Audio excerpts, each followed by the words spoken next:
Finally India और Japan मिलकर बनाएंगे आम का फाइटर जेट। इंडिया अपना 5वीं पीढ़ी का एयरक्राफ्ट AMC बना रहा है, वेरएस इसमें जापान भी इंडिया की हेल्प करेगा इसे बनाने में।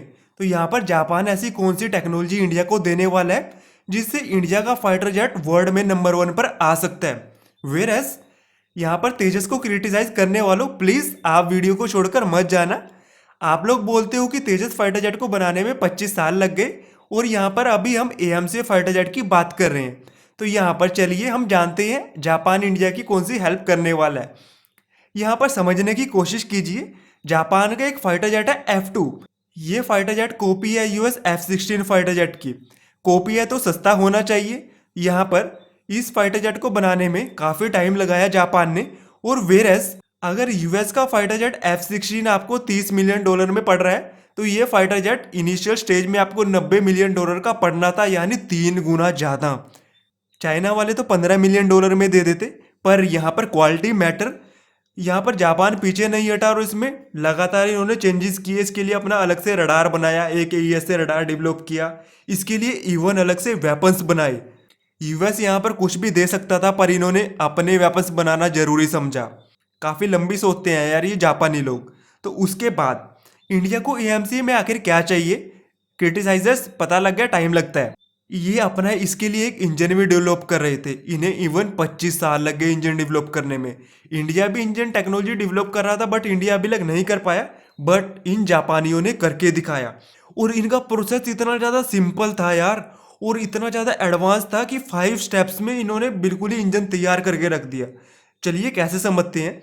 इन्होंने डायरेक्ट इंजन बनाने की कोशिश नहीं करी, इन्हें टुकड़ों में बनाया। एक छोटा सा प्रोटोटाइप बनाया जैसे खिलौना होता है।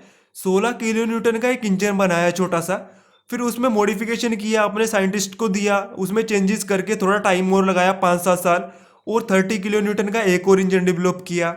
उसमें मॉडिफिकेशन किए, चेंजेस किए, वर्ड से इसमें हेल्प मांगी। 50 किलो न्यूटन का एक और इंजन डेवलप किया। यहाँ तक ठीक था, बट जैसे ही 50 किलो न्यूटन तक पहुंचे ना, US, चाइना और फ्रांस की आंखें खुल गई, भाई जापान कुछ करने वाला है, बड़ा करने वाला है। तो उसके बाद इन्होंने 60 किलो न्यूटन का XF7 इंजन डेवलप किया। वेयरएज फाइनली इन्होंने XF9 करके एक इंजन डेवलप किया, जिसकी ड्राई थ्रस्ट पता कितनी थी, 150 किलो न्यूटन। लिटरली यार ये वो इंजन था जो US, फ्रांस और रशिया को पीछे छोड़ने वाला था इंजन रेस में। अभी ये प्रोटोटाइप स्टेज में ही है, पर जिस दिन ये फाइटर जेट्स में लगना शुरू हो गया ना, आई मीन ब्लास्ट, तो इंडिया इसका पार्टनर बन सकता है। क्योंकि साउथ चाइना सी में इंडिया ही है जो जापान की मदद कर सकता है भाई।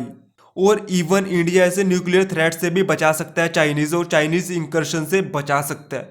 वेरएज चाइना को रोकने के लिए दोनों कंट्रीज को एक साथ काम करना पड़ेगा। और ये इंजन अभी प्रोटोटाइप स्टेज में ही है, तो कसम से यार इंडिया को इसका पार्ट होना चाहिए था। आई डोंट नो, इवन जब ये इनिशियल स्टेज में था तो इंडिया को उसी टाइम पे इसका पार्टनर होना चाहिए था। वेरएज अब भी, बट अगर टेक्नोलॉजी ट्रांसफर के साथ ये इंजन आ जाता है, या जापान की सेम कंपनी किसी और इंजन पर काम करना चाहे इंडिया के साथ और एक नया इंजन कम टाइम में डेवलप करके दे दे, तो दिस इज बीस्ट। इंडिया स्वदेशी इंजन तैयार कर लेगा बिना किसी वेस्टर्न ईस्टर्न कहीं भी भागे हुए।